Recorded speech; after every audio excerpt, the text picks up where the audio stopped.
Sortis du tombeau, alléluia, nous marchons vers la lumière. Au cœur de nos vies, alléluia, ta présence nous éclaire. Nous sommes en pleine semaine sainte et nous entendrons parler du mot mystère pascal. Il est important que nous commencions par définir le mot Pâques. La Pâques est une fête religieuse chrétienne qui commémore la résurrection de Jésus. Il semble que le mot Pâques vienne de l'hébreu Pessa, qui signifie le passage, devenu Pascha en latin. Pessa célèbre la fuite d'Égypte du peuple juif et le passage de la mer Rouge. Et donc, c'est ce qui va nous introduire ainsi au mystère pascal qui fait l'objet de notre réflexion. En effet, c'est au pied de la croix que l'Eucharistie prend tout son sens. Le Christ est transpercé par la lance et que coule le sang et l'eau.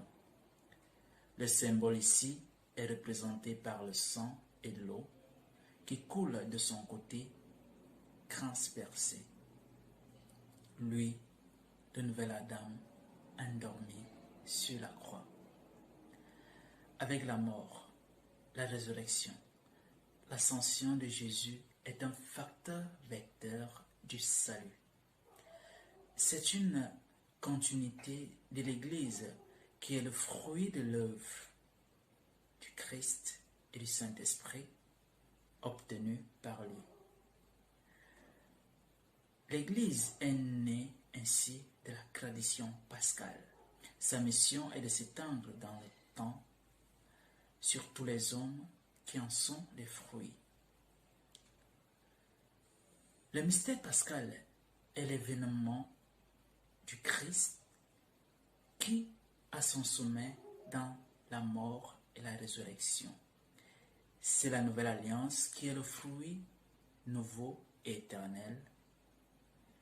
Il trouve tout son sens quand elle est mise en œuvre à travers les signes sensibles.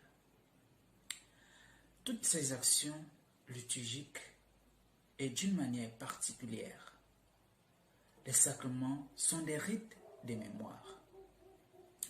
Le mystère pascal est manifesté et rendu présent à travers des signes ou des symboles qui sont la sanctification, la rédemption parfaite, la réconciliation, le plein culte, l'action de grâce, l'attente de l'accomplissement définitif. Le signe est une réalité sensible qui fait référence à un absent. Le ministre n'est pas le célébrant exclusif, mais celui qui, au nom du Christ, préside la célébration de l'Église. Il représente le Christ comme chef de l'Assemblée et en même temps ad una de l'Église. Il recueille la voix de l'Église qui rend grâce et implore l'accomplissement des mystères et de la promesse de Dieu. Le mystère pascal est le fondement de la liturgie dans laquelle on doit y avoir un véritable événement spirituel qui fait agir le Saint-Esprit en grande profondeur dans la vie de l'Église.